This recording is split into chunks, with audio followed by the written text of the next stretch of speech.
ce discours sans le libertinage. Vous en êtes un peu dans votre âme entichée.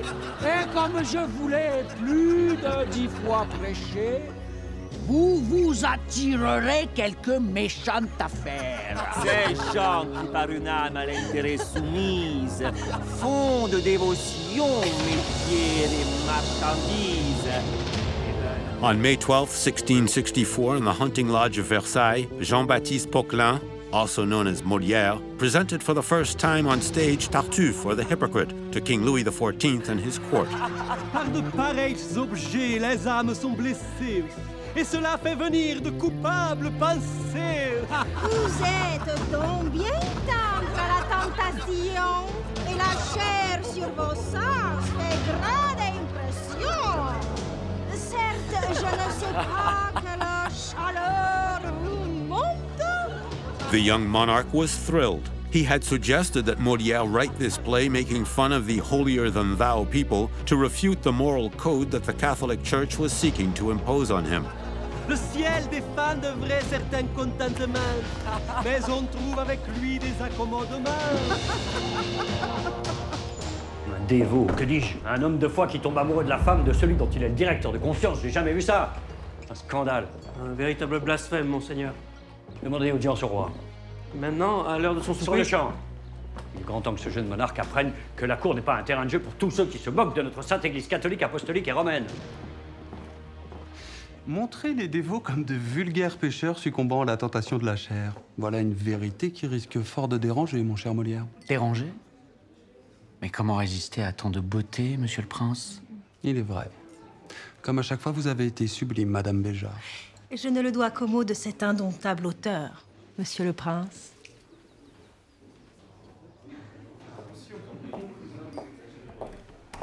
Avec cette comédie qui nous a tant divertis, madame, votre mari risque à tout jamais de se voir fermer les portes du paradis. Céleste, évidemment. Car à vos côtés, le paradis terrestre ne peut être que son quotidien. Il déteste l'hypocrisie des serviteurs de Dieu. Il ne peut s'empêcher de les pourfendre dans ses vers. Votre épouse semble très courtisée. Cela ne vous offense point? Je vois dans la cour assidue que l'on fait à ma femme un simple hommage rendu à mes goûts, cher prince. Vous avez l'esprit large. Autant que mon lit. Encore faut-il qu'il soit bien grand. Ah, il l'est.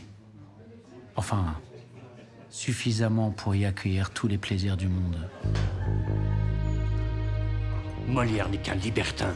Pire, un affranchi et rien d'autre. Nous connaissons bien ce qui l'anime. Avec cette farce, il veut bouleverser l'ordre des choses. Cet auteur se moque du vice des hommes pour nous distraire et non pour changer le monde. Est-ce son rire ou la vérité de ce qu'il dit qui vous dérange?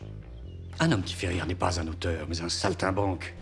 Les vrais dramaturges, eux, respectent la religion. Voyez Corneille, il ne se moque pas des gens de foi. Enfin, monseigneur.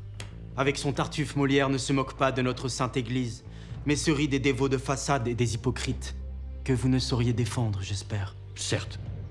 Mais le public est-il à même de saisir cette nuance? Est-ce pour m'entretenir des subtilités de l'art théâtral que vous m'avez demandé audience à cette heure tardive en me privant de mon souper?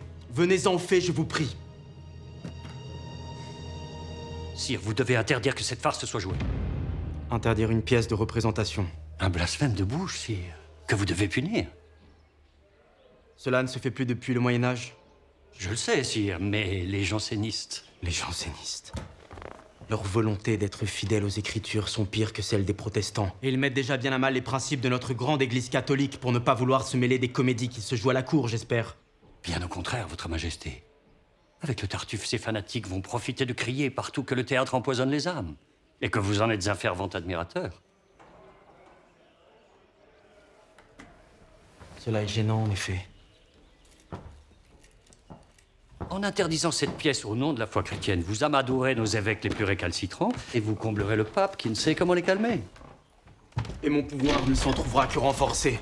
Et vous ferez taire beaucoup de ces gens qui jettent la pierre à votre goût un peu trop prononcé pour la jante féminine. Et l'on cesserait de colporter que je préfère les charmes de Mademoiselle de la Vallière à ceux de la reine. Assurément, votre majesté. Vous comprenez bien maintenant qu'il vous faut interdire cette infamie. Je verrai.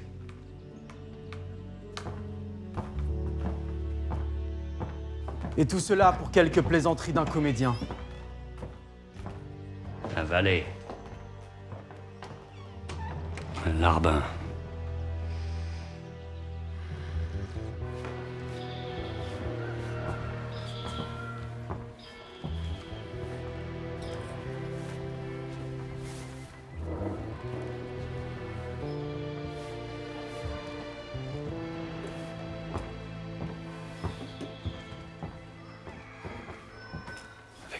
Que lui donnent ses succès au théâtre.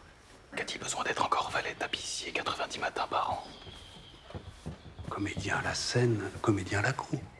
Cette charge transmise par son père est un joli complément à ses revenus. Et un excellent sauf-conduit pour rester proche de l'oreille de notre souverain. Molière est un habile. Molière.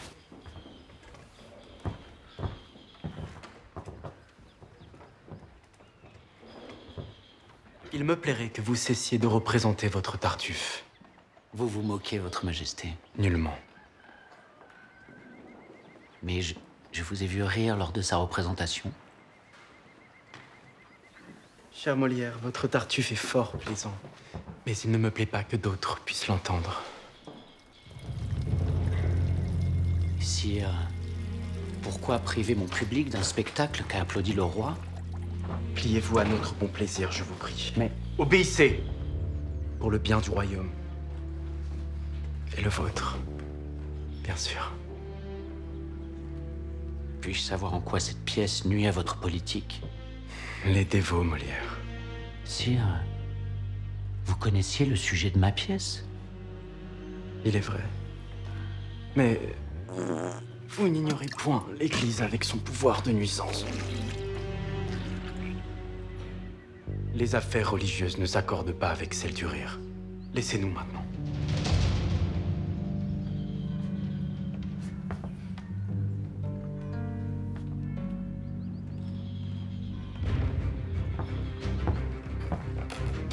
Le pli.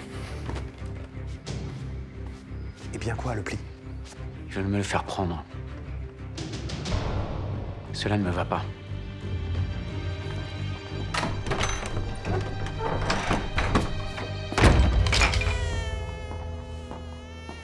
L'Église condamne notre théâtre. Et tu viens de réveiller notre petit Louis.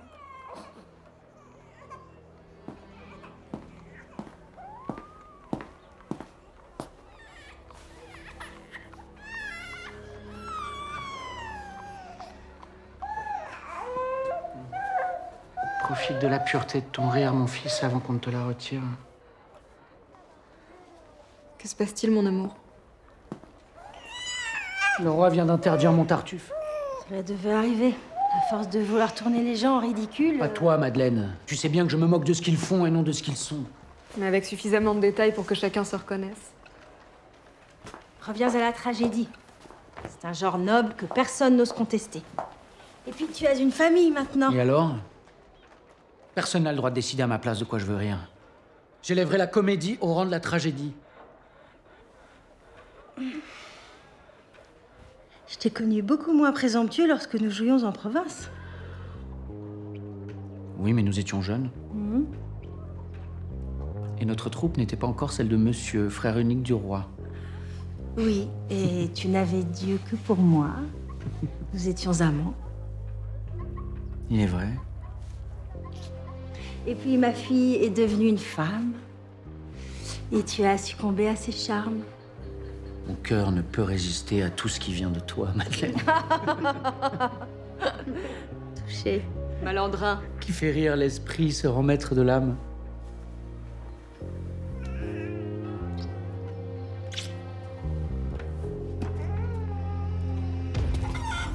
La comédie dérange le sérieux, voilà. Et l'esprit qui fait rire menace le pouvoir. Que comptes-tu faire? Rien.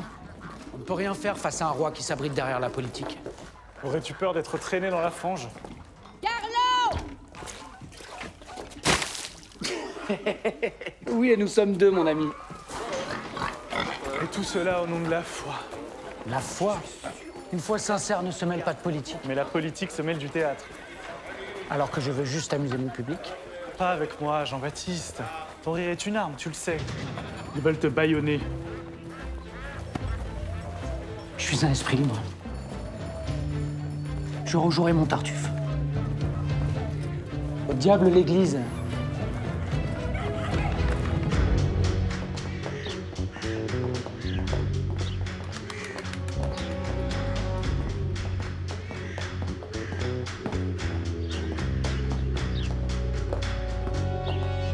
Les comédiens sont tous des débauchés.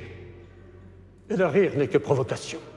Ils s'en servent pour faire la publicité de leurs mœurs dissolues, et cela au sein même de la cour, monseigneur. Je ne serai que trop roulé. Nos jeunes hommes ne songent plus qu'à se divertir et fréquentent davantage les théâtres que nos églises. Il faut museler ces tâtés de Molière. L'interdiction prononcée par notre roi de représenter cette infamie me semble bien faible face à l'audace de ces pervers de Molière. Il est vrai que d'autres ont subi torture et mutilation pour des blasphèmes bien moindres que celui-là. Cet hérétique a commis le crime d'inceste, monseigneur. Sa femme de plus de 20 ans, sa cadette, n'est autre que la fille de son ancienne maîtresse. Certains prétendent même que ce sera la sienne. Ouais.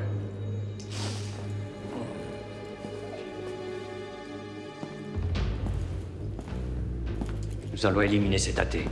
Et je compte bien sur votre plume acérée pour détruire ce démon. Je suis votre serviteur, monseigneur. Ce monstre est bien trop attaché à la vie. Faites-lui peur. La peur est le meilleur remède au péché. Je ferai en sorte qu'il aille au diable. Exactement. Faites-le taire à tout jamais. Promettez-lui les flammes de l'enfer.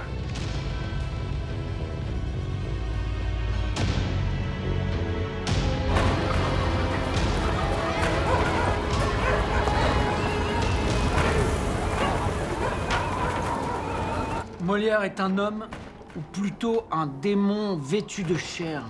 Et cet homme a eu assez d'impiété et d'abomination pour faire sortir de son esprit diabolique une pièce toute prête d'être rendue publique. Quel style, ce maudit curé roulé.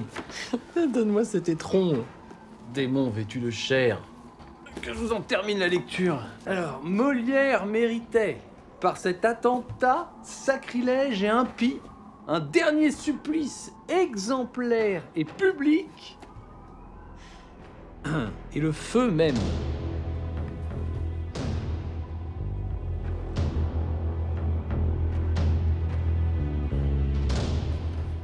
Avant-coureur de celui de l'enfer, pour expier un crime si grave de lèse-majesté divine qui va à ruiner la religion catholique. Jean-Baptiste te voilà condamné au bûcher comme un vulgaire sorcier. L'église veut te brûler vif, comme Claude le Petit il y a 2 ans avec son bordel des muses. À trop vouloir mourir de rire, me voilà condamné à mourir du rire. Allons. Il s'agit là des propos d'un charognard de carême en mal d'une quelconque rédemption. Ton détachement au monde t'éloigne trop de la violence de notre temps, Chapelle. Cette fois-ci, les ennemis de Jean-Baptiste ne sont pas de petits marquis atteints dans leur honneur, mais des fanatiques religieux. Et les fanatiques sont capables de tout. Même notre roi tout-puissant s'en méfie comme de la peste. Enfin, mes amis, quelle autorité religieuse oserait soutenir une telle diarrhée verbale sans que notre souverain y voilà une manœuvre afin de se placer au-dessus de son jugement? Tiens, attendez voir. Et à trop vouloir châtier le même homme... 12, hein? On y perd sa crédibilité, en somme. L'heure n'est pas à ta soi-disant poésie, Claude. Tu oublies que c'est Louis XIV lui-même qui a fait interdire à Molière de représenter son Tartuffe. Et ce dans le seul but de ménager les évêques. De ménager qui? Ces mangeurs de crucifix? Ces mangeurs de crucifix sont partout. Ils veulent faire du pape notre maître à poncer. Tu ne crois pas si bien dire. J'ai entendu que le légat du pontife sera bientôt à Paris. C'est une question de jour. Eh bien, j'irai le rencontrer. Morbleu, mais pour lui dire quoi? Pas pour lui dire, pour lui lire. Lui lire? Mon Tartuffe. Fichu truandaille, tu n'as donc peur de rien? De rien, pas même du pape. Et encore moins de son mignon neveu au vice italien qui lui sert de légat. Oh là là! Et Dieu dans tout ça? Dieu rira de mes farces lorsque je lui présenterai une comédie sur les anges.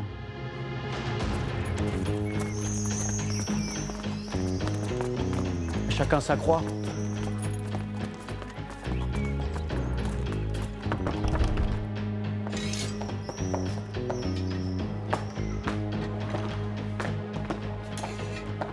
Pensez-vous que je dois attendre encore longtemps son éminence et les gars du pape? Voilà déjà 2 heures que je fais antichambre. Soyez patient, monsieur Molière. Son entrée dans Paris a beaucoup fatigué notre cardinal et vice-légat de sa santé. Pour l'instant, il se repose.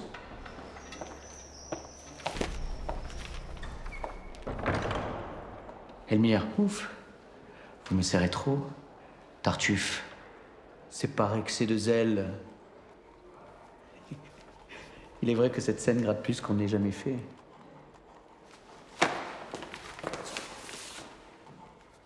De vous faire aucun mal, je n'eus jamais dessein, et j'aurais bien plus tôt.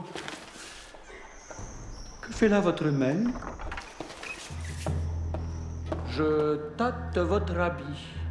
L'étoffe en est moelleuse. Je suis désolé de vous déranger, monsieur Molière.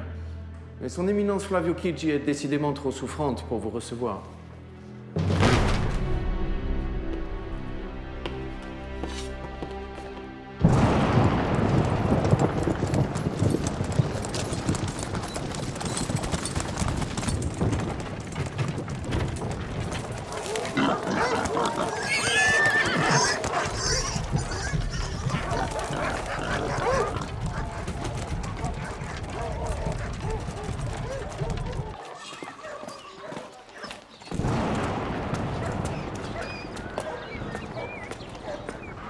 Et vous me certifiez que le légat Flavio Chigi n'a rien trouvé à y redire? Absolument, votre majesté. Le légat ne s'est pas plaint d'avoir trouvé dans ma pièce quoi que ce soit qui porte atteinte à la foi catholique. Vous nous étonnez. Sire, je ne l'ai pas entendu émettre la plus petite des objections. Ce cardinal Chigi est bien trop loin des différends qui divisent notre Église de France. Mais votre majesté, mon Tartuffe n'a rien à voir dans toutes ces affaires. Je n'y fais rien d'autre que d'y dénoncer le mal de ce siècle, l'hypocrisie. Vous m'y avez encouragé, souvenez-vous. Que vous ayez trop bien entendu mes propos est une chose, Molière. Mais il n'en demeure pas moins que je reste responsable de la paix intérieure de la France. Et votre pièce n'y ramènerait que le désordre. Je vois que les Tartuffes ont eu l'adresse de trouver grâce à vos yeux. Détrompez-vous, mon cher Molière. Pour preuve, puisque le légat Flavio Chigi n'a rien trouvé à y redire, je vous autorise à représenter à nouveau votre Tartuffe, mais en privé seulement, dans les salons des princes du royaume. Vous savez, en ces temps troublés, seuls les esprits éclairés sauront rire de votre Tartuffe sans douter de leur foi. Et pour les spectateurs de mon théâtre? Attendez que nous ayons fait taire les jansénistes. Soyez patients, pour une fois.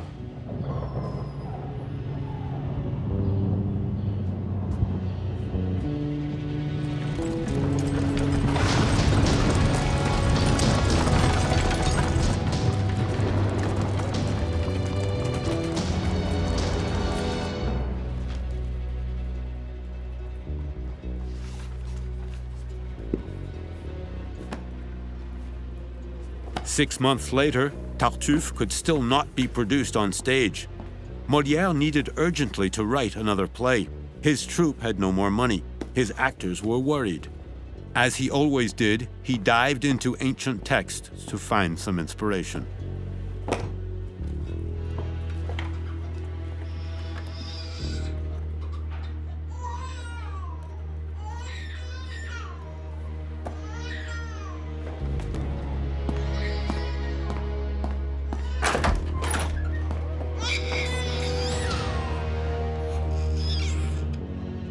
N'ayez crainte, mesdames. Je vous assure, cet enfant va guérir. Alors? Votre fils est victime d'une perturbation aléatoire de ses humeurs. Sa bile jaune, son sang et sa lymphe avaient grandement besoin de retrouver un équilibre. Les saignées que je viens de lui pratiquer vont l'y aider. Cela est-il grave? La science est exacte, mais point infaillible, monsieur Molière. La science ou ceux qui la pratiquent? Croyez en elle. Croyez en moi. Et soyez patient.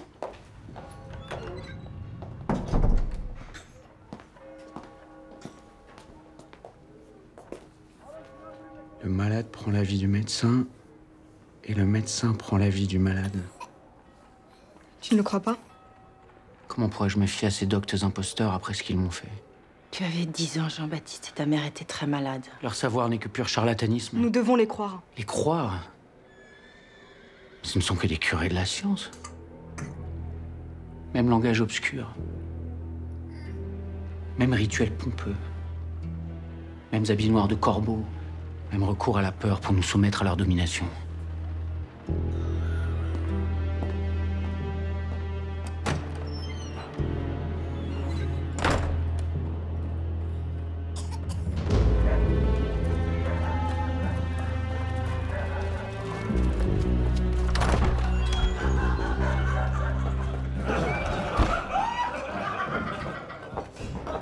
Jean-Baptiste, j'ai refait nos comptes plusieurs fois. L'interdiction du Tartuffe nous a mis à mal. Ce n'est pas le succès qu'a rencontré hier la première de la princesse d'élite qui pourra combler notre absence de trésorerie. Lagrange a raison. Tes comédiens se plaignent. Et je crains fort que certains rejoignent Corneille et ces tragédiens de l'hôtel de Bourgogne. Entends-nous, Molière, tu dois te dépêcher d'écrire une nouvelle pièce. Pour qu'on me l'interdise. Voilà bien le destin des artistes. Hein. Comblé hier et désespéré aujourd'hui. Santé. Santé. Une satire sur les médecins me réjouirait peut-être. Et pourquoi pas plutôt un grand spectacle? Voilà une bonne idée. Les machineries théâtrales d'aujourd'hui permettent de fabuleux effets visuels. Notre public se délecte des divertissements et il boude ces pièces qui donnent à réfléchir. Suffit. Arrêtez de prendre vos spectateurs pour des fouille-pots incapables de rire et de penser dans le même temps. À trop les prendre pour des ânes, vous en faites des sots. C'est Chapelle qui a raison. Eh oui. Et vous n'avez pas tort non plus. Je songe depuis quelque temps à adapter le festin de Pierre. Notre vieil ami Dorimon l'avait fait, mais avec beaucoup de maladresse. J'y ajouterai beaucoup de spectacles. Tout en faisant de mon Don Juan un personnage se raillant de ses soi-disant gens de foi. Comme des médecins. Es-tu sûr que nous devons aussi ridiculiser nos savants docteurs? Il y a peu à en dire, mais tellement à en rire. Certainement, la seule chose qui leur importe est le pouvoir qu'ils ont sur les hommes et les gains qu'ils en retirent. Les gens d'église haïssent déjà nos comédies. Ils sont nos ennemis. Pourquoi faudrait-il encore... Ah mais vertueux! Mais que faut-il entendre de la part d'artistes? Molière aime se railler des gens qu'il mérite et c'est son droit. C'est mon nom de compte à rendre qu'à lui-même. Merci Chapelle, mais plus qu'un droit, c'est un devoir. Notre devoir. Foi de libertin. Santé. Santé. Santé.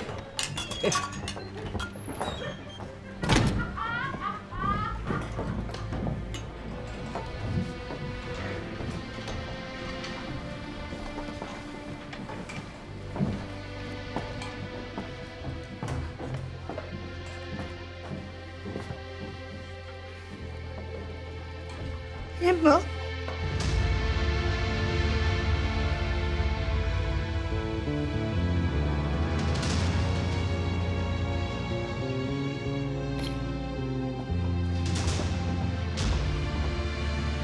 Pater noster, qui es in celis, sanctificetur nomen tuum, adveniat regnum tuum, fiat voluntas tua, sicut in cielo et in terra.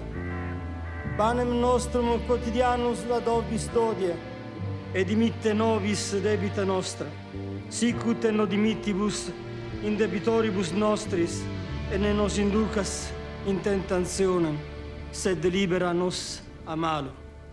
Amen.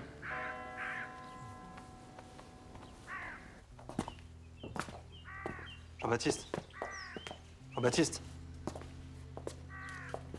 Nous savons que tu ne tiens pas à partager ta peine et, en dépit de nos parts sur les recettes, sache que nous sommes prêts à suspendre les représentations. Jamais. Jean-Baptiste, prends le temps qu'il te faut pour vivre ton deuil. C'est hors de question. Le public est roi, et quelle que soit notre peine, nous nous devons de jouer. Notre métier est de travestir nos âmes. Et si je ne suis pas sur scène cet après-midi, jamais plus je ne pourrai remonter.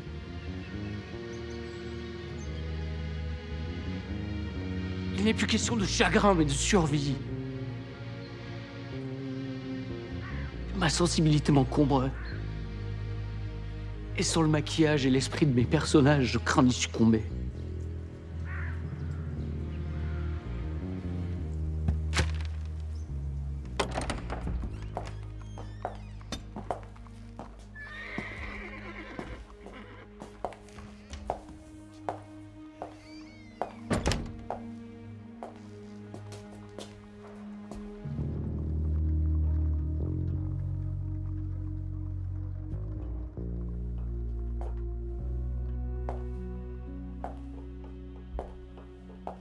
Jean-Baptiste.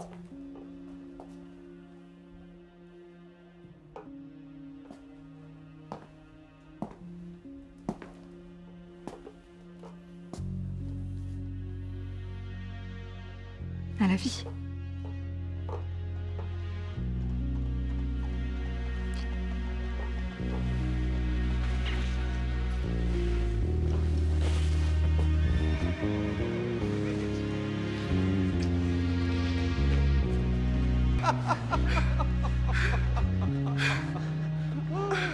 Now, at the end of winter, Molière, a clever strategist, took advantage of the favor the king accorded him by staging his Tartuffe at the château of the lords of the kingdom. Qu'a-t-il besoin pour lui du soin que vous prenez?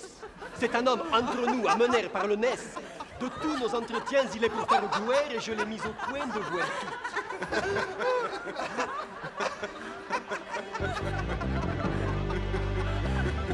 Through these private stagings, Jean-Baptiste Poquelin hoped to bring over to his side the most influent courtesans at the court. Être plus diplomate, moi? Et c'est vous qui me dites ça, monsieur le prince? Vous qui, pendant la Fronde, avez pris les armes contre le roi? J'ai depuis longtemps fait allégeance à notre souverain. Et de cette mauvaise aventure, j'ai appris une chose, Molière. La ligne droite n'est pas forcément le chemin le plus court pour atteindre son but. La sincérité ne connaît pas les détours. Certes, mais votre Tartuffe... Tout honnête homme, la dévotion est une mascarade. Et l'hypocrisie religieuse une imposture. Alors permettez que mon rire en soit le châtiment. C'est pourquoi je vous suggère seulement d'effacer les aspérités de votre pièce. Réécrivez quelques vers, reformulez certaines répliques. Et faites croire à ces dévots qu'ils écoutent ce qu'ils veulent bien entendre. Donnez à Sa Majesté plus d'importance, flattez-le, et le tour sera joué. En somme, pour pourfendre les hypocrites, je dois devenir un des leurs. Écoutez-moi, Molière. Avancez masqué. Et faites croire que vous avez compris la leçon. Votre image me plaît. Avancez masqué.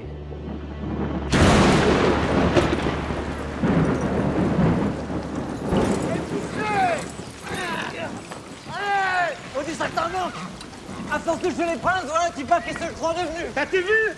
T'as le même pas que ces grisettes pleines de poudre. 1100 livres, tu dis? 1100 livres.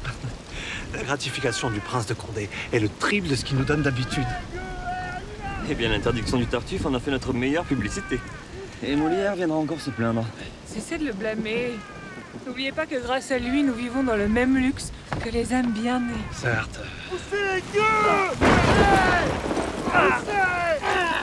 Mais je me demande pourquoi il s'obstine à vouloir rejouer cette pièce en public. Mais il veut plaire à tout le monde. Et le roi se trompe.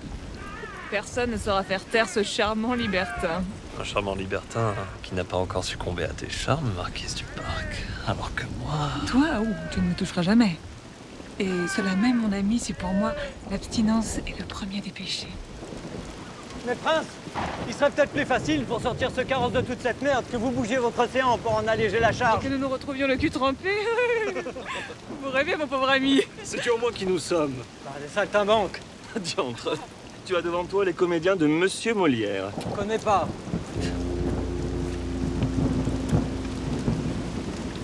Oui, vous ne croyez rien du tout. Et vous voulez cependant vous ériger en homme de bien? Et pourquoi non? Il y en a tant d'autres comme moi qui se mêlent de ce métier et qui se servent du même masque pour abuser le monde.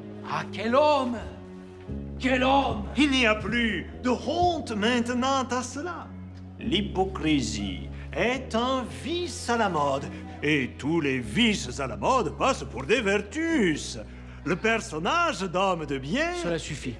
Tu me déçois, Lagrange. Toi qui d'habitude joues proche de tes personnages. Jean-Baptiste ne dit que le texte de mon rôle. Le texte de ton rôle? Mais cesse de lui faire ronfler ma pièce. Ne vois-tu pas que tu vides mon don Juan de tout son sang? Ne sommes-nous point là pour le faire entendre? Je veux que tu donnes à le voir aussi. Déclamer n'est pas crier, Lagrange. Il faut te mettre dans l'état dans lequel se trouve ton personnage. Un regard, un silence, une grimace valent mieux que tous les mots réunis. Eh bien, Charles, te voilà déniaisé. C'est autant pour vous. Pour une fois, tâchez de vous figurer que vous êtes ce que vous jouez.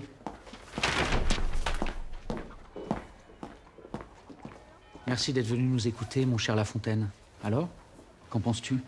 Molière, je t'admire. Et vois dans ton adaptation du Festin de Pierre un véritable cheval de Troie à la solde de tes idées. La Fontaine, tu as l'art de la métaphore. Merci. Mais il faudrait être aveugle pour ne pas voir en ton Don Juan un athée libertin qui feint la dévotion pour mieux se vautrer dans les plaisirs de la chair. Cette pièce se doit d'être un hommage inattaquable à notre libre pensée. Cela apprendra au bigot de fustiger mon Tartuffe. Inattaquable parce que cette fois-ci, tu secoues les bénitiers sans que les grenouilles puissent trouver à y redire. Ton Don Juan meurt puni par le feu de l'enfer. Ils en seront ravis. Et son valise Ganarelle a toutes les apparences d'un bon chrétien. Doublé d'un vrai crétin. Crétin, oui. Mais blanc comme plâtre.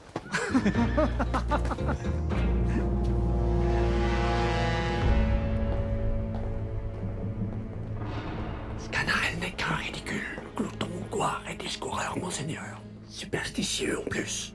Voilà comment Molière voit les chrétiens. Et de Don Juan, qu'en a-t-il fait? À la différence des pièces de ses confrères, ce maudit tellement qu'en a fait un, comment dire, un artiste de la séduction, capable des pires mensonges religieux pour arriver à ses fins. Fatalitas. Quelques-uns de mes amis vertueux se sont glissés dans une répétition publique et m'en ont rapporté le texte. Voici.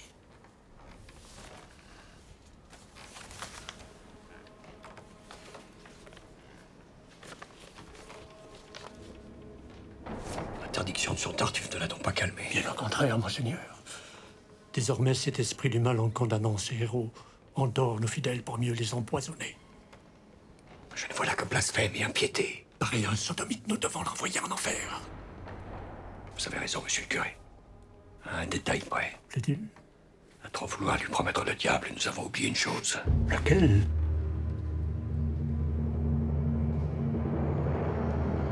Il est le diable.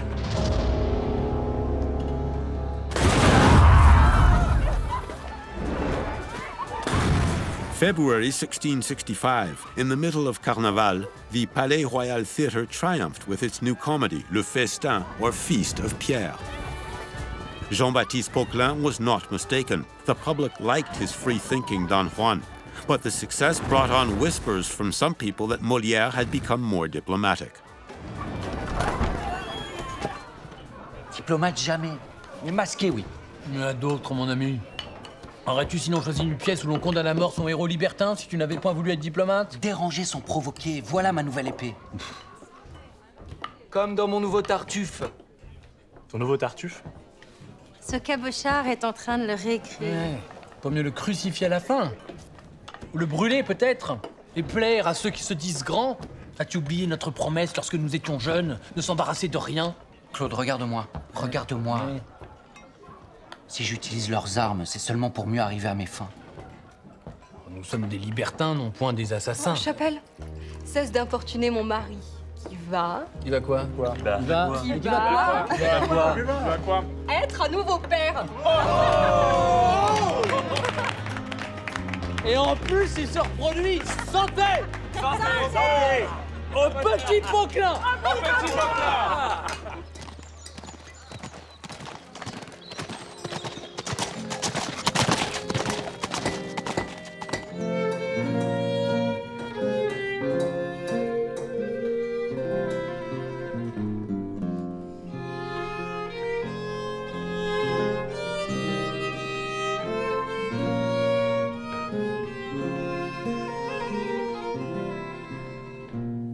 Qu'en pensez-vous, monsieur Molière? Sire, le talent de Monsieur Lully réside dans la subtilité de ses compositions. J'ai pu m'en rendre compte à chaque fois que nous avons collaboré. N'est-ce pas? J'adore cet homme. Et lui sait au moins mettre son art au service de la foi. Que voulez-vous dire, Majesté? Que vous renoncez jamais. On m'a rapporté que votre festin de pierre mettait en avant un libertin faisant fi de toute morale. Je le punis par la mort à la fin, sire. Qu'importe. Vos détracteurs n'y voient que provocation. Ah, je n'y comprends plus rien. Dans la mise à mort de mon donjon, les esprits libres ayant vu, eux, la condamnation du libertinage. Ne jouez pas au plus fin avec moi. Vous perdriez. Sire, vous seul pouvez juger du bien fondé de mon festin de pierre. Mais pour cela, il vous faudra l'entendre. Soit.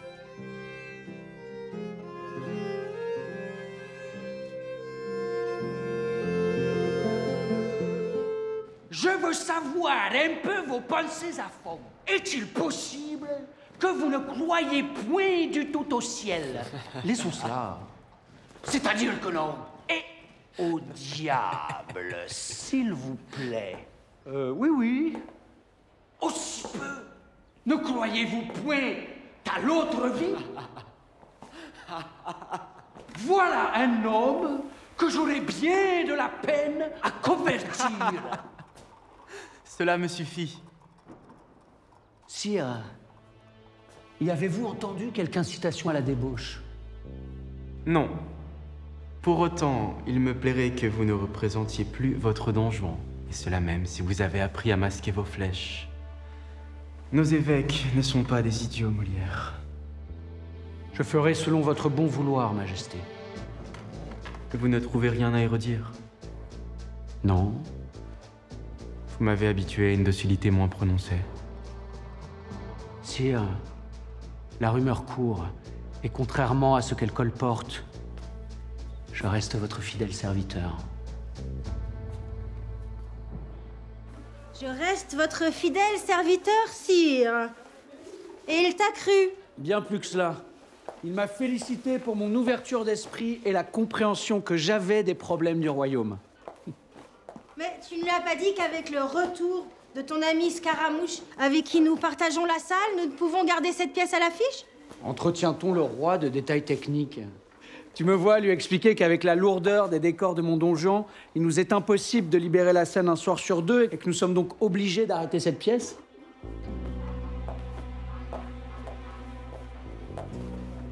Tu as menti à notre souverain? Omis seulement. Je dois prouver ma bonne volonté au roi, c'était là une merveilleuse occasion. Afin qu'il t'autorise à jouer ton nouveau Tartuffe. Oui. Crois-tu l'emporter à force d'obstination? Madeleine, l'époque dans laquelle nous vivons ne laisse guère de place à nos esprits libres, je ne puis l'accepter. Et on te calomniera encore? C'est le destin de l'artiste, non? Et la meilleure de ses publicités.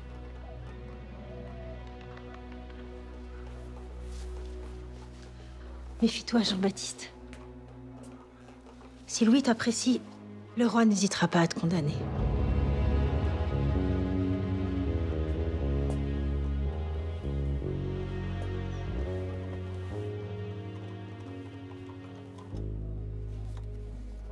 Dorine, qui d'une sainte vie embrasse l'innocence, ne doit point en prôner son nom et sa naissance.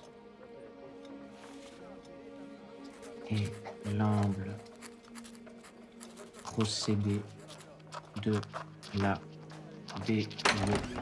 Le sieur Tibero Fiorelli. Fiorelli! Je vous en prie, monsieur Fiorelli.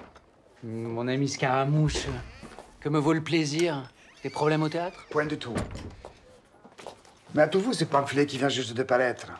Non, qu'en est-il? Il te concerne. Écoute un peu ce qu'un certain Rochemont écrit sur ton travail. Pire que tout cela, nous y voyons un Molière habillé en Sganarelle, qui se moque de Dieu et du diable, qui souffle le chaud et le froid, qui confond la vertu et le vice, qui pleure et qui rite, qui est hypocrite, homme et démon tout ensemble. Un diable incarné, comme lui-même se définit. Alors veux-tu connaître le fond de ma pensée, Scaramouche? Si, dis-moi. Tu es le plus grand acteur de notre temps. Et je t'admire. Mais cette vos mesures ne te dérange pas. S'il avait fallu que je m'offusque à chaque fois que l'on m'a craché dessus, il y a bien longtemps que j'aurais délaissé les planches. Et Paris aurait perdu son meilleur comédien français. Un comédien, non. Mais saltimbanque, oui. Molière devrait rentrer en lui-même et considérer qu'il est très dangereux de se jouer à Dieu. Que l'impiété ne demeure jamais impunie. Et que si elle échappe quelquefois au feu de la terre, elle ne peut inviter ceux du ciel. Cette fois, tout est clair. C'est ta personne que l'on vise et non toutes tes idées. Les mauvais esprits ont toujours du venin à répandre. Que comptes-tu faire? Rien. Ce n'est là que l'attaque d'un serpent, mes amours. Te voilà devenu bien docile. Lui répondre serait lui porter bien trop d'intérêt et prendre le risque de souffrir de ses morsures. Mais qui est donc ce Rochemont? Un obscur écrivaillon en mal de notoriété? Oh, certainement pas. Ce texte est trop bien écrit. Tant mieux. Victime il me fait, victime je serai. Voilà de quoi je me plaindrai au roi. Désormais, il ne devra plus choisir entre Dieu et Molière, mais entre Molière et tous ces Rochemont qui intriguent à la cour. Deviendrais-tu opportuniste, mon tendre amour? Si ma réussite est à ce prix, alors oui. Dis-moi, Jean-Baptiste, à regarder de plus près cette diatribe, il me semble reconnaître le lexique et la syntaxe d'un auteur que j'aime beaucoup. Tiens donc. Il me plaît à penser qu'il se pourrait bien que ce soit Molière, ce Rochemont. Jean-Baptiste, est-ce toi qui as rédigé ce pamphlet? Certainement pas, ma douce Armande. Certainement pas.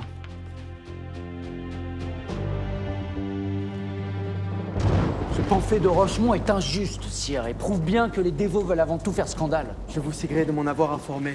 Et je ferai en sorte que d'ici à quelques mois, plus personne ne trouve rien à redire sur ce que vous êtes. Vous m'envoyez très honoré, votre majesté. Cela est normal. Vos comédies me font le plus grand bien en prévision de ces funèbres horizons qui m'attendent. Que dites-vous là, sire? Ma mère, Sa Majesté Anne d'Autriche. Sa santé ne s'est pas améliorée, ce n'est qu'une affaire de moi. Et vos médecins, que disent-ils?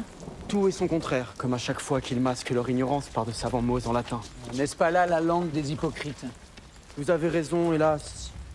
Une parole bien obscure lorsqu'il s'agit de la santé de ma mère, mais qui s'éclaire comme par miracle quand il me conseille de ne point trop me divertir. Point trop vous divertir? Mais rire et aimer les plaisirs de la chair ne sont-ils pas les meilleurs remèdes au déséquilibre des humeurs? Pourquoi n'écrirais-je pas une pièce sur leur incompétence? Ces médecins nous causent trop souvent du chagrin. N'est-il pas temps qu'ils nous fassent rire? Voilà qui nous amuserait. Ainsi, nous prouverions que la comédie a pour but de dénoncer tous les abus. Je vous vois venir, Molière. Pardon, sire? Tous les abus peut-être, mais certainement pas ceux de la religion. Je connais votre obsession. Oubliez vos dévots, je vous prie, et consacrez-vous à ces charlatans qui me font horreur. Vous avez raison, sire. Tenez, écoutez. Il me vient déjà à l'esprit les mots que je mettrai dans la bouche d'un de ces doctes personnages. Les diseurs d'horoscope, par leurs prédictions trompeuses, profitent de l'ambition des crédules esprits. Alors que nous autres, docteurs, profitons par nos pompeux galimatia de l'amour que les hommes ont pour la vie.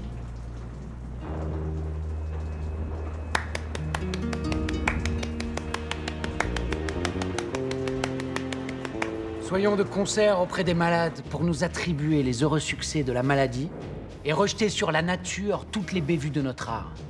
Alors, mes amis, que pensez-vous de la parole de nos savants médecins? Ta plume a retrouvé tout son vinaigre, Jean-Baptiste. Faux médecin qui trompe un bon bourgeois avec un docte langage pour mieux en épouser la fille, il fallait y penser. Bravo. Quel en sera le titre? L'amour médecin. Je te reconnais bien là. L'amour comme seul remède à la mélancolie. En lieu et place de leur sacro-sainte médecine. Nous savons, docteur, vous appréciez? Les jeunes médecins vivent bien moins longtemps que les vieux ivrognes, Lagrange. Buvons, mes amis. Buvons à cette nouvelle comédie qui, je l'espère, remplira nos caisses. Ne tombe plus jamais malade, Molière. Et sinon, ils te tueront. Et il ne te restera plus que la prière. Pater noster, qui es in celis, sanctificetur nomen tuum, adveniat regnum tuum, fiat voluntas tua, sicut in cielo et in terra. Nicolas, fief et coquin, je t'absous de tous tes péchés. Amen.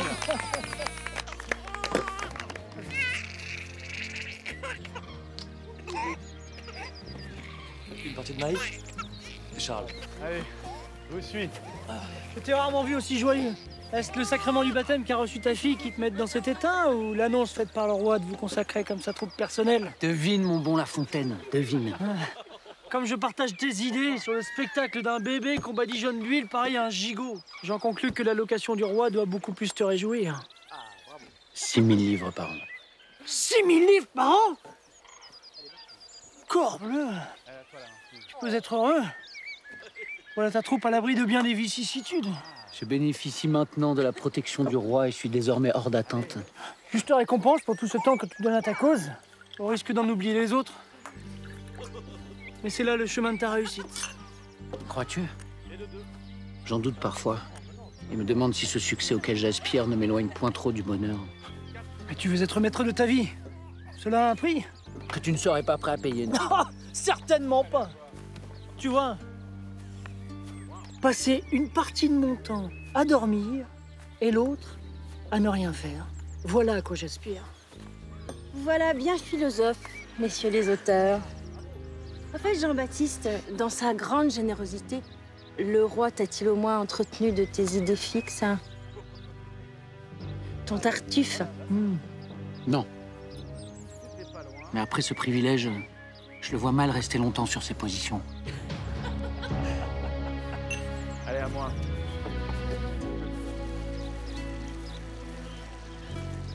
Je te retrouve, Jean-Baptiste. Je n'étais pourtant pas bien loin. Non. Et depuis cette interdiction, tu n'étais plus le même. Plus le même.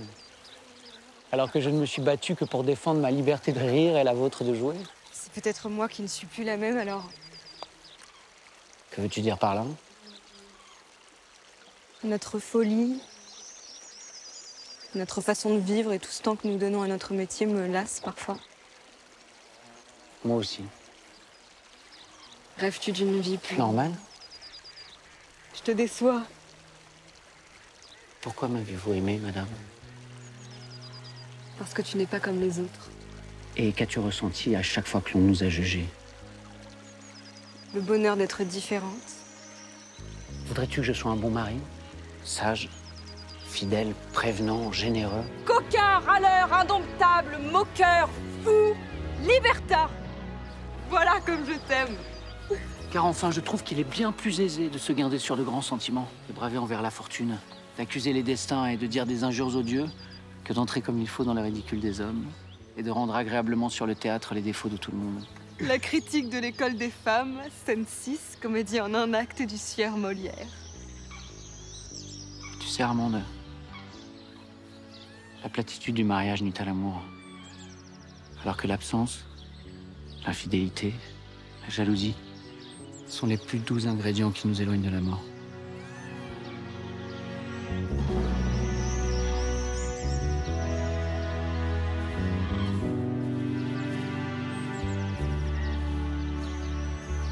Two years had passed since Tartuffe had been banned, and Molière was still hoping to bring it back to the stage. But on January 20th, 1666, a major event upset his plans. Queen Anne of Austria, the mother of the king, passed away. The country went into mourning. Ballets and comedies were banned for 9 months. For the actors at the Palais Royal Theatre, it was another stroke of bad luck.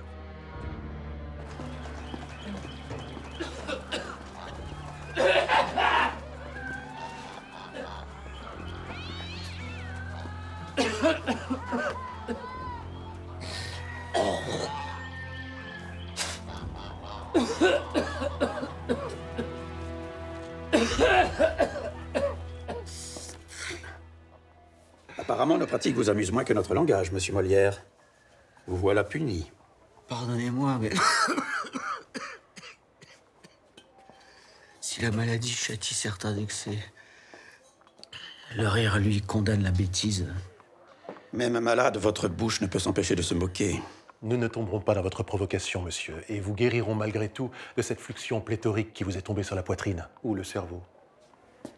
Vous avez oublié obturante. Pour faire parler les médecins dans mon théâtre, j'ai lu vos livres et comprends les mots que vous croyez savants.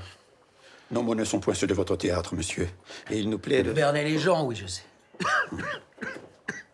Allons-y.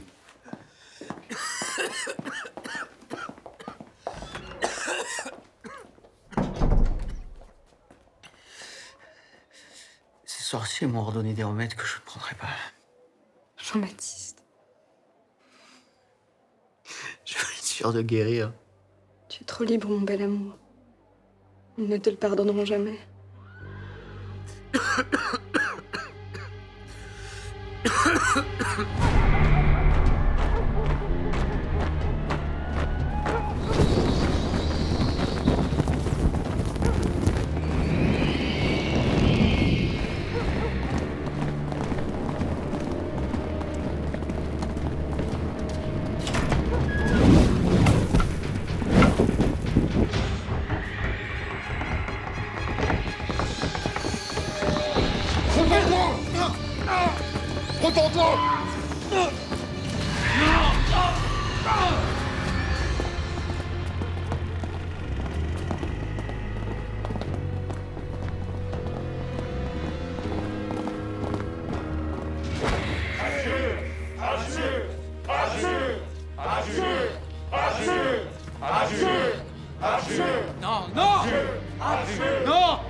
Jamais, vous m'entendez? Jamais! Jamais! Jamais!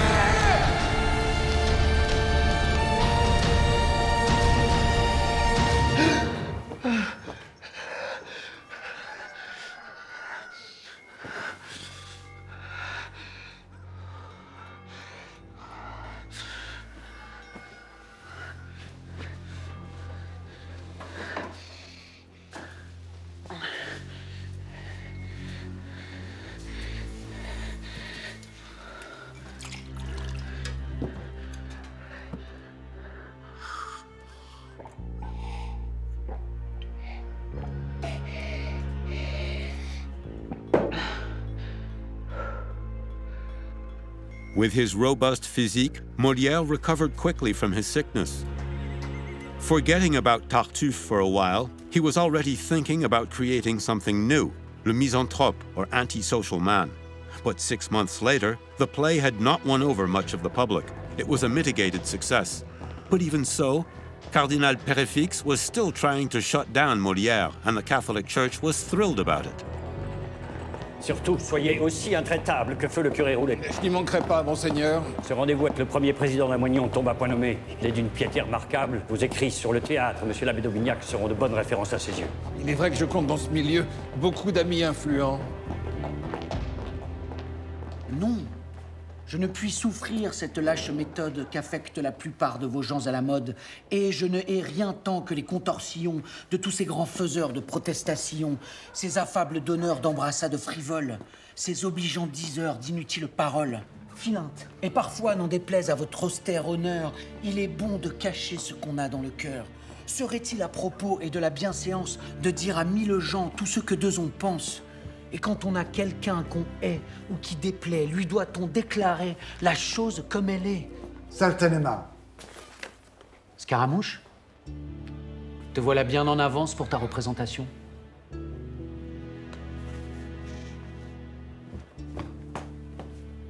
J'aime venir écouter le silence qui précède la fête. M'asseoir à côté de nos personnages et entendre le murmure de leurs fantômes qui hante à jamais la mémoire de nos cœurs. Et toi? Moi, j'essayais de comprendre pourquoi le public a moins ri que d'habitude à mon misanthrope. C'est pourtant une excellente satire et de trop belles manières qui ont cours dans les salons. Certes.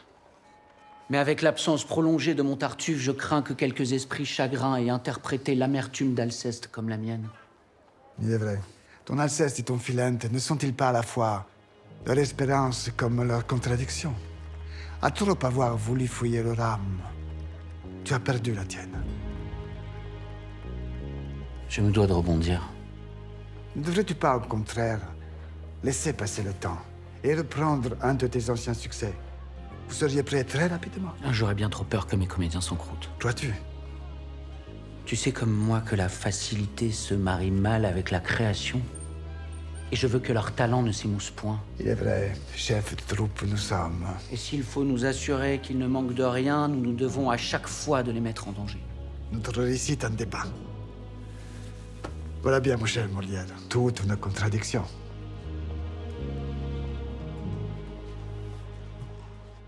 Monseigneur, je vous remercie infiniment d'avoir accepté mon invitation. Il n'est rien, monsieur le Premier Président. Au-delà de l'autorité du roi que vous représentez, je me dois d'apporter des réponses aux interrogations du fervent catholique que vous êtes. Merci. Voyez-vous, après tous les remous et débats qu'a suscité l'interdiction du Tartuffe de Molière, je souhaiterais que vous m'éclairiez plus précisément sur la position exacte de l'Église en ce qui concerne le théâtre. Je vous en prie, monsieur l'abbé d'Aubignac. Très bien, monseigneur. Voilà, monsieur le Premier Président, nos principes sont très clairs. Le théâtre, qu'il s'agisse d'ailleurs de comédie ou de tragédie, ne doit en aucune manière traiter des questions religieuses. Comme ce Molière, qui voudrait que nos fidèles confondent la chair avec la scène, jusqu'à ce qu'ils en perdent leur foi. Car loin de se contenter des mots, cet histrion de malheur est un acteur qui, comme la Catin, utilise son corps pour représenter des situations feintes, et ce, dans le seul but de pervertir les âmes. Je vous entends, mais je côtoie des gens de lettres, dont monsieur Boileau, ami de Molière. Et jamais il ne m'a fait part de quelconque attitude répréhensible que je pourrais imputer au dénommé Jean-Baptiste Poquelin. Il ne s'agit pas de l'homme, mais de ses farces. Donc je préfère ignorer la vie privée de ce comédien. Expliquez. Ce Molière est un affranchi, monsieur le Président. Par son rire, il veut ridiculiser l'autorité. Sans parler de ses blasphèmes, où certains pourraient même voir un crime de lèse-majesté. Aujourd'hui, c'est la religion. Mais demain, ce sera le pouvoir. Le pouvoir? Ces libertins se moquent bien de notre foi. Ce qui les dérange, ce sont les règles, les lois, l'autorité. Bientôt, c'est toute la société qu'ils remettront en cause. Très bien. Vous nous avez bien saisis. Trop, peut-être. Mais je partage votre position, et je veillerai tout personnellement à la faire respecter. Pour le bien du royaume. N'est-ce pas? Dieu vous en rende grâce, monsieur le Président. Vous disposez de moyens que nous ne possédons pas.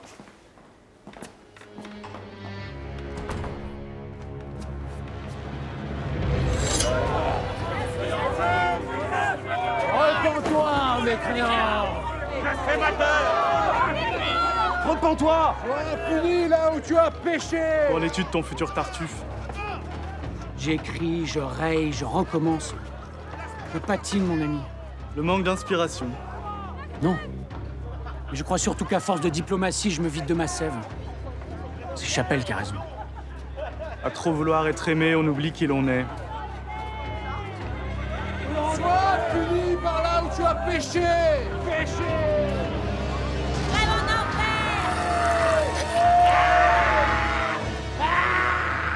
Regarde, Nicolas, voilà à quoi nous serons tous condamnés si nous les laissons faire. Et tout cela au nom de la morale. La morale, pareil à la pudeur, anéantit l'esprit. C'est ce qu'ils veulent. Eau de vin. Eau de vin. Eau de vin. Eau de vin. Oui, mon bon. Sers-nous un peu de ton eau de vin. Mon ami en a bien besoin. Voilà 3 ans que je lutte. Je suis là de ce combat. C'est une fatigue passagère. Retire-toi un moment de ton théâtre. Fais-toi désirer. Comment le pourrais-je? Le roi vient de me commander 3 nouvelles comédies pour le château de Saint-Germain-en-Laye. Eh bien voilà une belle occasion pour arriver à tes fins. Appelez eau de vin cette eau de vie pour ne point gêner le commerce de nos épiciers apothicaires. Voilà encore une belle hypocrisie de notre époque. Ainsi va le monde. Eau de vin. Que voulais-tu dire par voilà une belle occasion pour arriver à tes fins? Tu vas passer plusieurs semaines à la cour, non? Alors profites-en pour offrir une lecture de ton nouveau Tartuffe à la belle-sœur du roi. Madame aime ce que tu fais, et si tu t'y prends bien, elle saura convaincre Louis XIV du bienfait des changements que tu as apportés à ton texte. Il est vrai qu'on la surnomme l'arbitre des élégances. Et notre souverain ne lui refuse rien. Tu as raison, je m'y rendrai. Mais pas avec cette mine, je te prie. T'inquiète pas, voilà plus de 20 ans que je navigue dans les salons des princes et connais trop les grimaces qu'il faut y faire. Et vois-tu, je me demande jusqu'à quel âge je devrais encore faire approuver mes écrits par des gens qui, au nom de leur pouvoir, se vantent de connaître notre art. Ils ont l'argent. Ne l'oublie pas.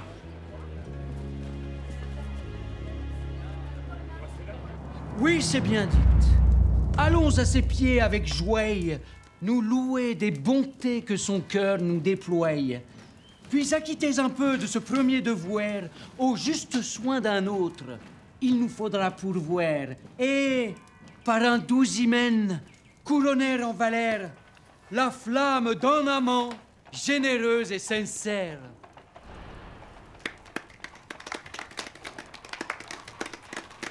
Y voyez-vous là, madame, de quoi blesser encore quelques esprits mal intentionnés? Non.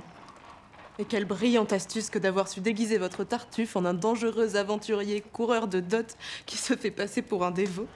Et quel trait d'esprit que d'avoir su rendre hommage à l'autorité de notre souverain en faisant intervenir l'un de ses officiers à la fin de la pièce. Cela plaira à Sa Majesté. Alors peut-être pourriez-vous l'informer de tous ces changements. Je crains fort que ce ne soit le moment. Le roi se prépare à la guerre pour désenclaver notre pays des possessions espagnoles. Afin d'affirmer toute son autorité sur le plan politique et religieux, n'est-ce pas?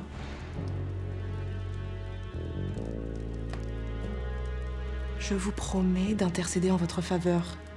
Et au bon moment. Soyez patient. Patient. Permettez-moi alors de me retirer quelques jours dans ma maison d'Auteuil afin d'apporter encore des retouches à ce texte, madame. Je souffrirai qu'après tout ce temps, on me blâme de l'avoir bâclé.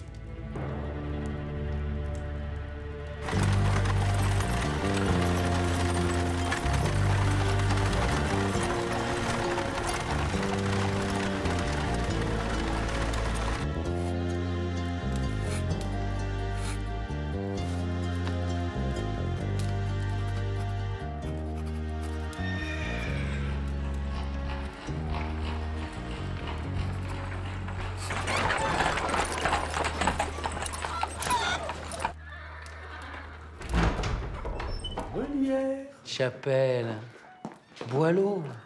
Regarde un peu les beaux fruits défendus que nous t'avons ramenés. Avancez, douce jeanneton. Ne voyez-vous pas que le sang du Seigneur m'accompagne? Au diable Tartuffe! Quelle joie de vous retrouver après tous ces jours de solitude. Mademoiselle Desjardins, quel honneur, chère consoeur. Quelle nouvelle pièce êtes-vous en train de nous concocter? Sommes-nous là pour parler de théâtre? Tu as raison. Et toi, cher Hilaire? N'es-tu point venu pour chanter? Non, mais reste prudent, car c'est bien toi qui pourrais vocaliser de plaisir, Cupidon. Ah, belle réplique! Et vous, mademoiselle, que je n'ai pas le plaisir de connaître, qui êtes-vous? Un ange tombé du ciel, mais vivant de ses charmes. Tu as le plus beau métier du monde. Chapelle m'a dit que votre plume est célèbre à la cour comme au théâtre. Ma plume?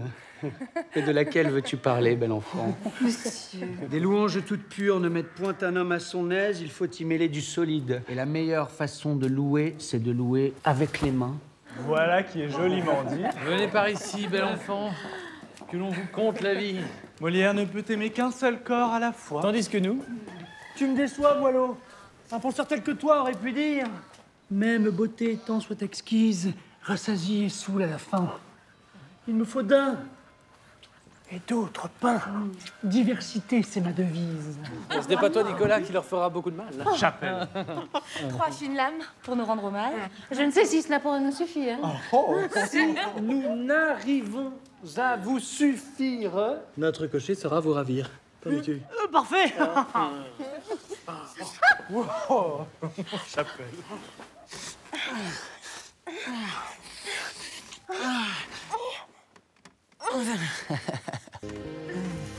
During this time, others were thinking of making war.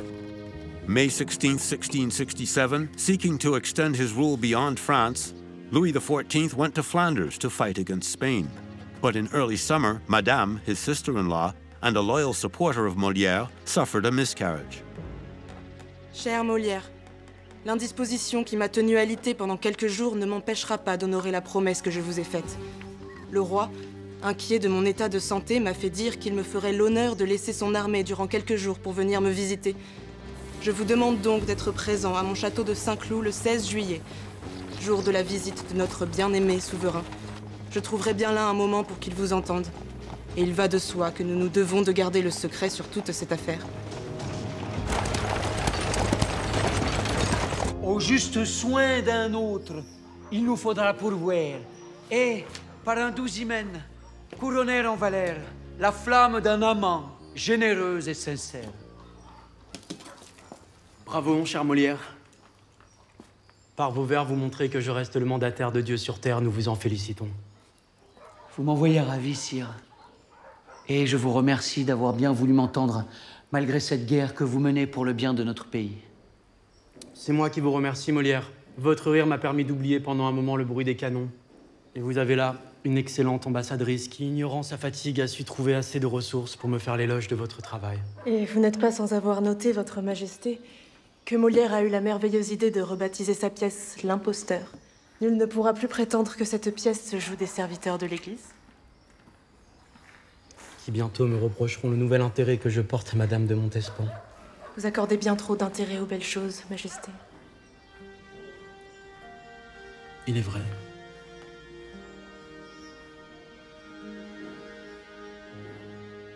Pardonnez-moi, Votre Majesté, mais tout Paris attend ma pièce avec impatience. Quand pourrais-je la représenter? Mes armées m'attendent, Molière. Mais votre passion me charme, et votre franchise me plaît. Cette nouvelle version est fort bien tournée. Je n'y vois rien en ces temps de conflit qui pourrait nous permettre d'y trouver à redire.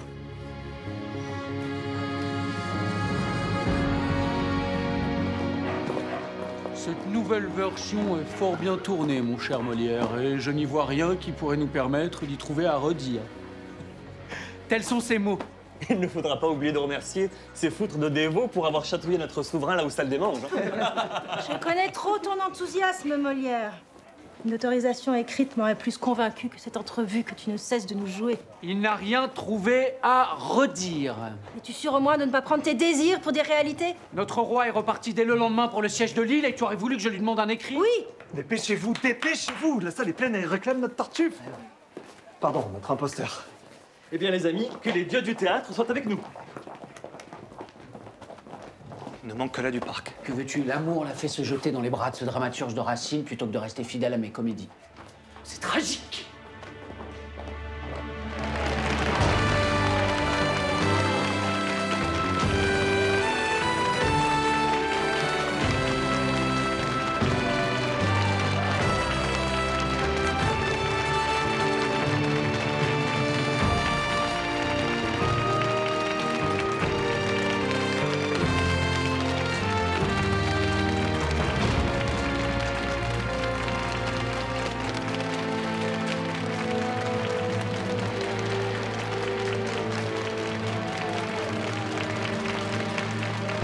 Ce fourbe a profité de l'absence de notre souverain parti à la guerre pour s'octroyer le droit de jouer son Tartuffe, qui lui avait interdit. Et l'on dit même qu'il risque d'afficher complet pendant longtemps. Foutre! Mais ce Molière a oublié une chose. En l'absence de notre roi, c'est moi qui suis en charge de son autorité dans Paris. Pour autant, nul n'est censé l'ignorer, Monsieur le Président. Ce libertin n'est qu'un stratège. Et tout ce qu'il complote ne lui sert qu'à sa réussite. Au mépris des lois et des bonnes mœurs. Si cet histrion de malheur ne connaît pas le langage du droit, je m'en vais moi lui apprendre celui de la force.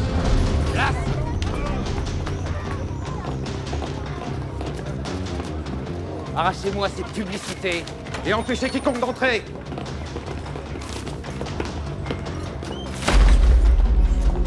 Mais un ordre est donné contre votre personne. Au nom du roi, et par ordre de Monsieur le Premier Président du Parlement de Paris, représentant de l'autorité de notre souverain, nous venons vous notifier l'interdiction de représenter de quelque manière que ce soit la comédie intitulée L'Imposteur, et ce, jusqu'à nouvel ordre. De quel droit osez-vous? Le roi lui-même m'a autorisé à la représenter. Fort bien. Et avez-vous quelque écrit attestant ce que vous déclarez? Ou bien dois-je me fier à la parole d'un saltimbanque? Écoute-moi bien, maudit corbeau, je te dis que le roi m'a donné son accord. Faut-il t'en rebattre 100 fois les oreilles ou te le crier comme 4? Monsieur Molière, cette obstination à nier les faits correspond bien au portrait que l'on m'avait fait de vous. Voulez-vous que je fasse figurer cet acte de rébellion au procès-verbal? Votre pièce est interdite, et mes gardes sauront vous faire entendre raison.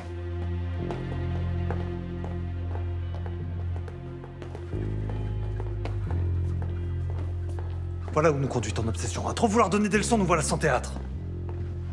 Cesse de penser à toi pour une fois.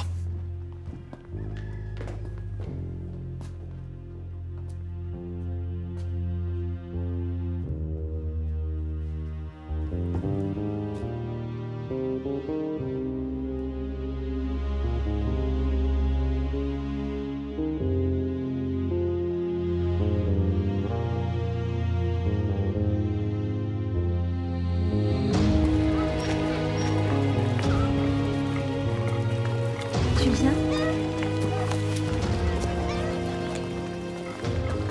Mais il est très assuré, sire, qu'il ne faut plus que je songe à faire des comédies si les Tartuffes ont l'avantage.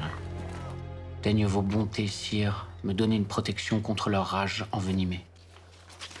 Alors? J'y voilà une habile manœuvre. S'en prendre à ceux qui t'empêchent de jouer plutôt qu'à notre roi. Apportez ce placé au siège de l'île et remettez-le en main propre à notre souverain. Même en ces temps de guerre, je ne vois pas pourquoi il pourrait renier la promesse qu'il t'a faite. N'oublions pas qu'il se dit ton allié. Les rois ne sont les alliés de personne, si ce n'est de leurs intérêts.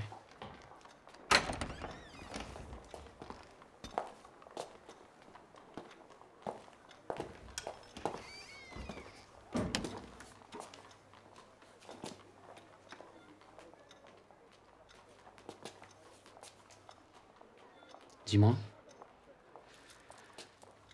Voici 1000 livres que j'ai pu dégager sur nos dernières recettes pour payer notre voyage. Et personne ne l'a trop bien trouvé à dire.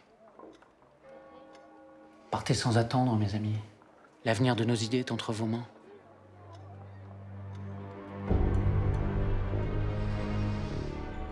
Brûler Molière. Voilà ce qu'écrivait l'abbé Roulet. Et il avait raison. Nous aurions dû l'écouter. Mais à ce que l'on dit, le dénommé Poquelin ne se remet toujours pas de la fermeture de son théâtre. Tant mieux. Et je n'ai pas dit mon dernier mot. Lisez le mandement que je fais placarder en ce moment même sur tous les murs de la capitale. Nous, sachant combien il serait dangereux de souffrir que la véritable piété fût blessée par une représentation si scandaleuse, et que le roi... Allons à l'essentiel. Avons fait, et faisons très express inhibition et défense à toute personne de notre diocèse de représenter, lire ou entendre réciter la susdite comédie, soit publiquement, soit en particulier sous quelque nom et quelque prétexte que ce soit, et ce, sous peine d'excommunication. L'excommunication. Pour ceux qui jouent le Tartuffe comme pour ceux qui l'entendent. Voilà qui effrayera nos fidèles et réduira cette pièce à la parole du diable. Molière sera le premier de la liste. Excommunié, on le rangera définitivement dans le clan des hérétiques. Il ne s'en remettra pas.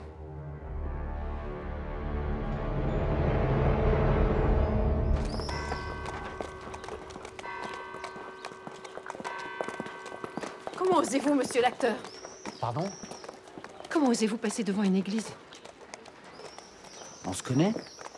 Votre réputation n'est plus à faire, monsieur. Je sais très bien qui vous êtes. Qui je suis? Encore faudrait-il que vous veniez au théâtre. J'ai vu votre farce. Sachez bien que j'en souffre encore. Pensez-vous qu'il est aisé de croire? Dites-moi seulement si vous voyez une once d'hypocrisie dans les yeux de ma nièce qui s'apprête à prendre le voile.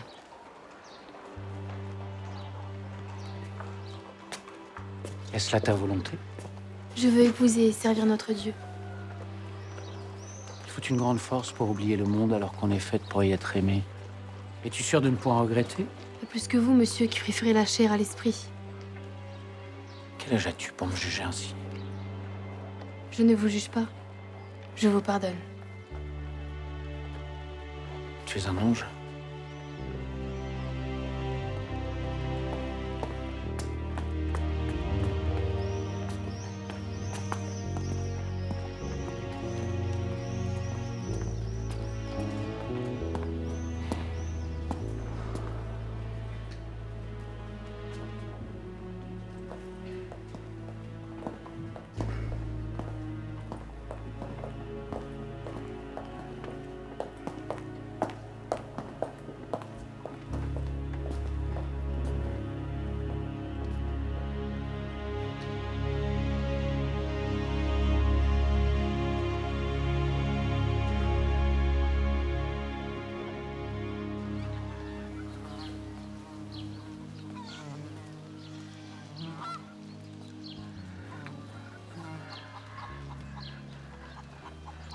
voilà que ton gredin de père veut nous faire excommunier.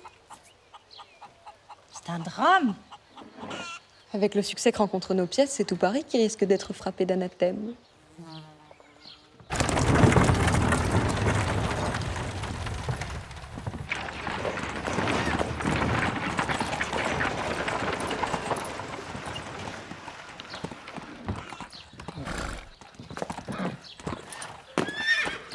Alors, l'avez-vous vu? Malheureusement, non. Le roi était bien trop occupé par ses chevauchés autour des fortifications de l'île. A-t-il pu lire au moins le placet de Jean-Baptiste? Ouais, grâce à monsieur son frère qui s'est montré très courtois avec nous. Et alors? Que lui a dit notre souverain? Il faudrait examiner la pièce et que nous la jouerions. Quand? À son retour de la guerre.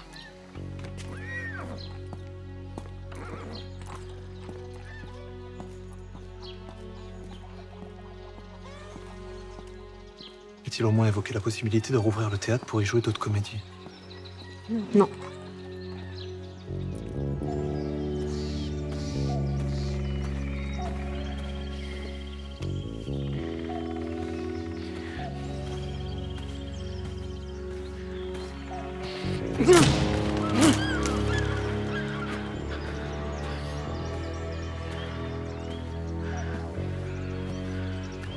Tartuffe had been banned for 3 years already, 3 long years of censorship.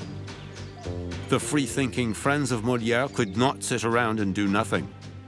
As clever provocateurs, they were insolent enough to publish an anonymous satire presenting Tartuffe as a tribute to the Catholic Church. As such, everyone had the right to read it. Ne vas-tu pas un peu fort? Mais écris, te dis-je. Voilà, l'œuvre de ma vie serait suffisamment modeste pour ne point la signer. Oh, c'est vraiment pas mal, ça.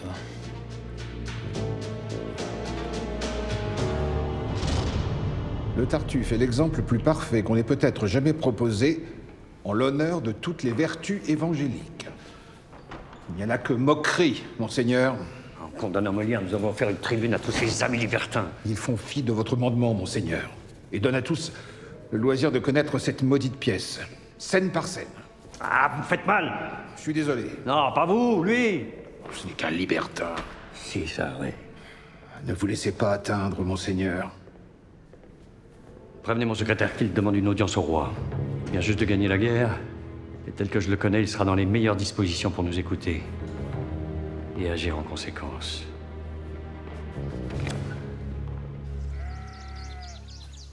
À peine revenu à Paris et j'entends déjà parler de vous, Molière. Mais je n'y suis pour rien, votre majesté. Au lieu de vouloir refaire le monde, empêchez plutôt qu'il ne se défasse. Comment pourrais-je le faire rire de nouveau après ce que l'on m'a infligé? Le rire. Vous n'avez que ce mot-là à la bouche. Le rire, sire, me ravit. C'est un joli désordre spontané de l'âme. Le désordre est un ennemi de l'État. Alors cessez de jouer à l'artiste persécuté et redevenez le grand créateur que nous apprécions, en rouvrant votre théâtre. Sire, je vous sais gré d'avoir fait ôter les gardes qui nous en empêchaient l'entrée, mais je ne sais plus écrire.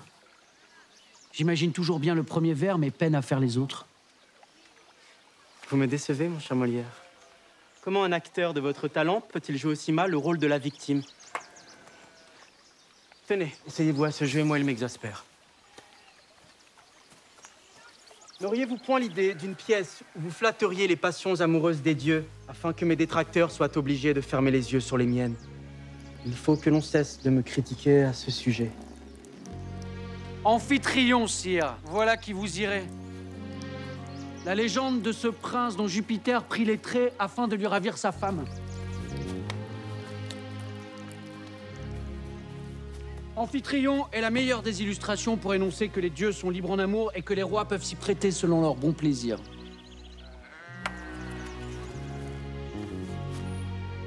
Et l'on y rira? De toute évidence, sire. Alors vous m'envoyez satisfait.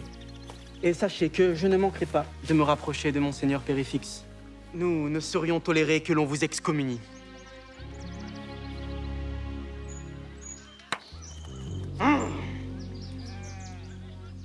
Un pic médicato.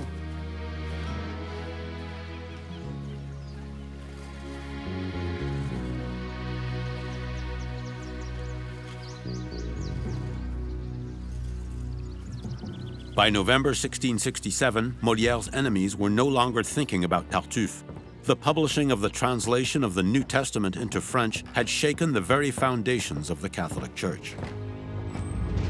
C'est une nouvelle provocation des jansénistes, sire. La parole divine doit être transmise en latin et non être accessible à tous, au risque qu'ils s'en accommodent. Nous vous entendons. Quiconque lira cette traduction du Nouveau Testament sera excommunié. Je vous rejoins d'ailleurs pour ne point précipiter l'Église dans le schisme qui la menace. Notre Conseil d'État vient d'édicter un arrêt interdisant à tout libraire du royaume d'éditer ou de vendre cette nouvelle traduction. Que Dieu vous en soit reconnaissant, sire. Je m'en vais de ce pas porter cette bonne nouvelle à nos évêques.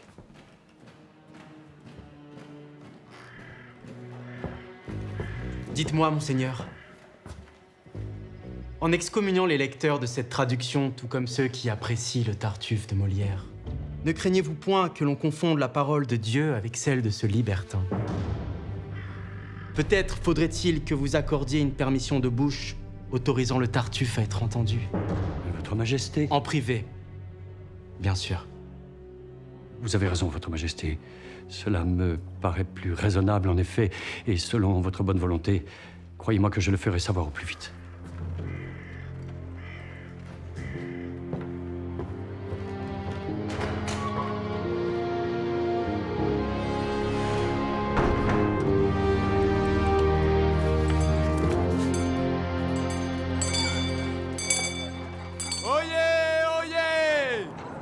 Notre grand roi Louis XIV, après avoir prouvé la puissance de sa grande armée, en occupant les terres de Franche-Comté, vient de signer dans son immense mansuétude un traité de paix avec les pays coalisés le 2 du mois de mai de l'an 1668 à Aix-la-Chapelle.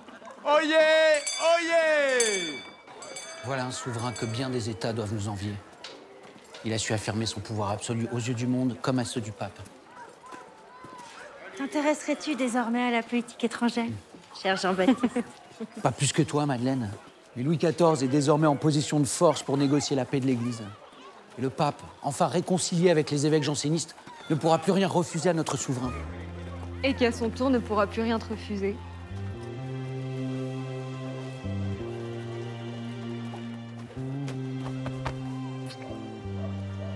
Mon maître, aurais-tu une petite pièce pour le petit homme que je suis? Sais-tu que cela fait la 3e fois que l'on nous demande l'aumône depuis ce matin? Charité chrétienne. Va la demander à ton Dieu.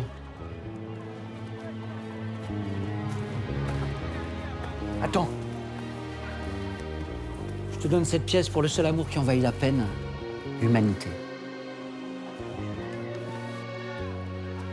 Pardonnez-moi, mon prince. Vous avez dû vous tromper, c'est un louis d'or. Tu viens de me faire prince? Je te fais roi.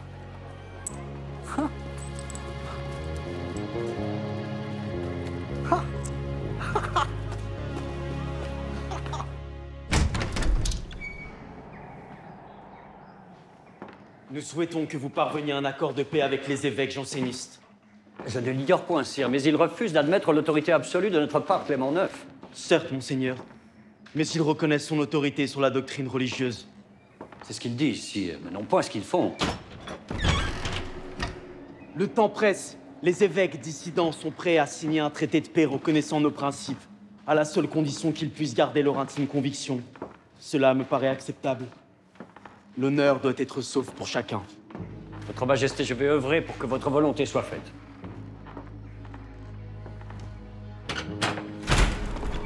Un dernier mot, monseigneur. Vous n'êtes toujours pas revenu sur votre amendement concernant la pièce de Molière, n'est-ce pas? C'est une question de jour, Votre Majesté. Apprenez qu'à compter de ce temps, vous ne pourrez plus condamner aux flammes de l'enfer ceux qui refusent une soumission totale à l'autorité de l'Église. Cela est clair, Votre Majesté. Je vais m'empresser de régler ce problème. Nous l'espérons, monsieur l'archevêque. Nous l'espérons.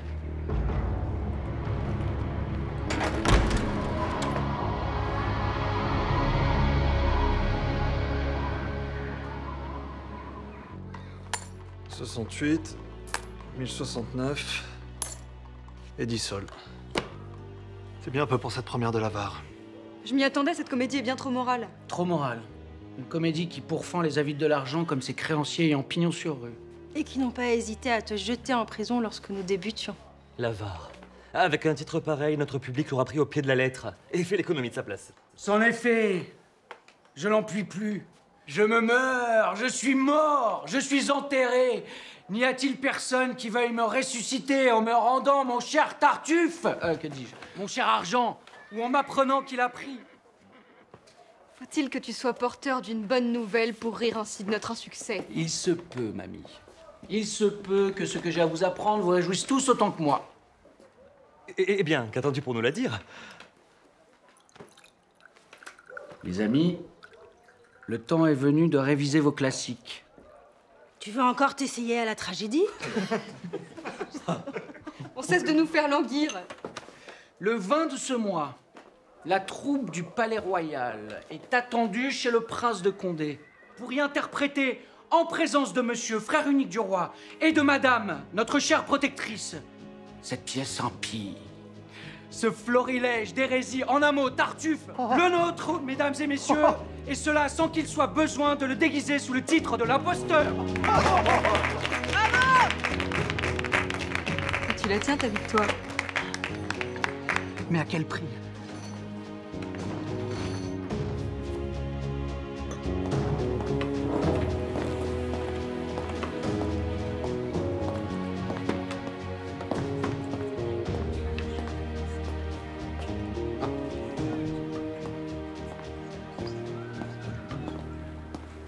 Êtes-vous prêt, Molière?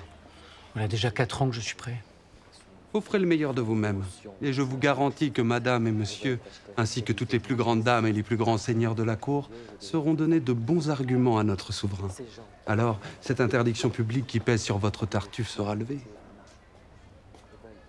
Dieu vous entende. On the 28th of October, 1668, Jean-Baptiste Poquelin finally saw in the events of the past year an opportunity to restage his Tartuffe in public. Under the authority of Louis XIV and with the approval of the priests, a declaration by the High Council of State proclaimed a peace agreement between the Church of France and the Jansenists. His future would depend on this accord, which needed the approval of the Pope. Êtes-vous si sûr de rejouer Tartuffe d'ici peu? C'est que je ne voudrais pas qu'il faille encore attendre et que d'ici là, vous perdiez du poids. Élargis donc la taille et cesse de deviser, tu vas me porter malheur. Vous êtes superstitieux, vous. Comme tous les comédiens.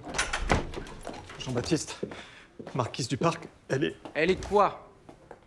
Désireuse de remonter sur les planches avec nous?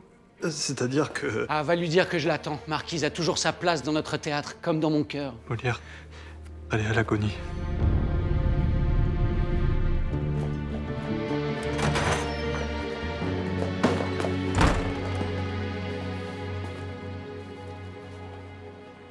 Amen. Amen. Ne craignez rien, Dieu saura l'accueillir. Abjure, marquise Thérèse de Gorlat, si tu veux accéder au royaume de Dieu, abjure. J'abjure mon métier de comédienne. Et renie l'existence que j'ai menée. Je promets de ne plus jamais monter sur scène si je recouvre la sainteté. Ma vie n'a été que péché. Je vous demande grâce, Seigneur.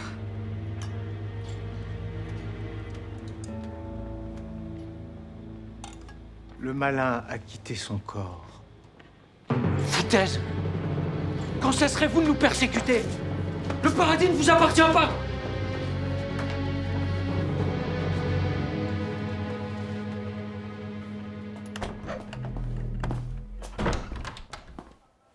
Pauvre marquise. Elle qui n'a pourtant jamais cessé de leur faire des donations pieuses et de leur commander des messes. Ces foutus mangeurs de crucifix, ils croient plus en leurs intérêts qu'en leur idole.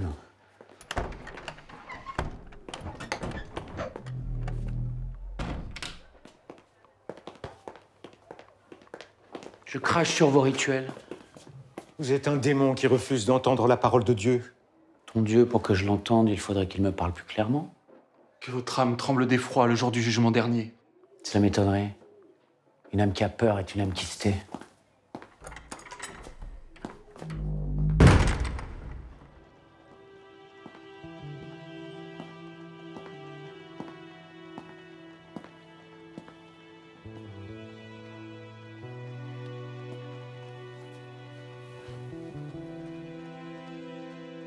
J'aurais tellement voulu. Belle marquise. Vos beaux yeux me font mourir d'amour.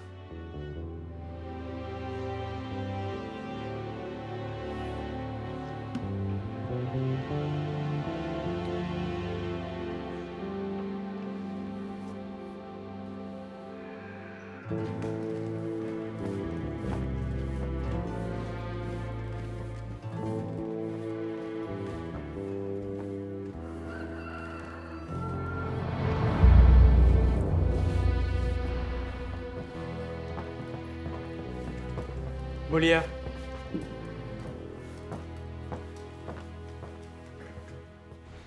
Vous a-t-on informé? De quoi, sire? Du pape. Il a ratifié nos accords. Alors? Alors le pouvoir de votre roi sur l'Église de France est désormais incontestable. Est-ce là tout l'effet que ça vous fait? Je m'attendais à une autre nouvelle. Je ne vous entends pas, rapprochez-vous. Je m'attendais à une autre nouvelle, Majesté. Une autre nouvelle? Ah oui, votre imposteur, enfin votre Tartuffe. Vous pouvez le rejouer, Molière. Pardon, sire? Vous pouvez le rejouer, et en public. Sire, Merci.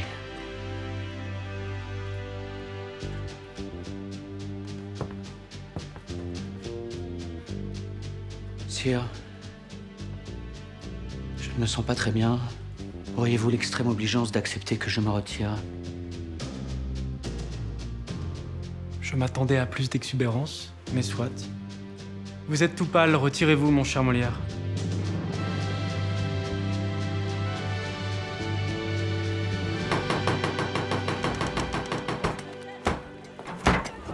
Vas-y, j'appelle. Dépêche-toi, nous avons besoin de toi. Mais quoi donc? Viens, te dis-je.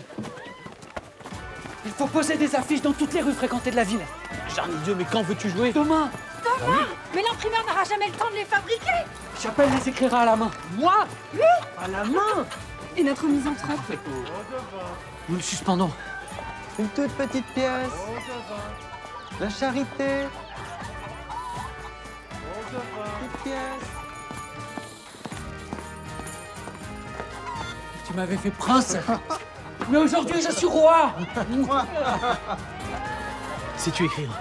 Je sais manier la plume pour qu'il me croie plus. Ah, viens, tu vas m'aider. Viens. Une première un mardi. Ne devrions-nous pas attendre vendredi plutôt comme de coutume? Après une telle nouvelle, la coutume n'a plus de mise, mon ami. Oyez, oyez, braves gens! Demain, mardi, au théâtre du Palais Royal, le Tartuffe du Sieur Molière!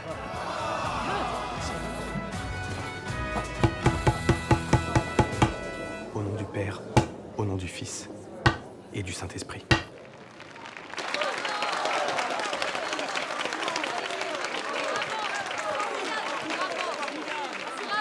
On February 5th, 1669, after 5 years of bitter battles, Molière was finally able to produce Tartuffe in public. The play was staged 24 times until the annual closing for Easter. With his enemies in great despair, all of Paris was there. It was a huge success. As a freethinker, Molière never stopped doing battle to free men from religious morals.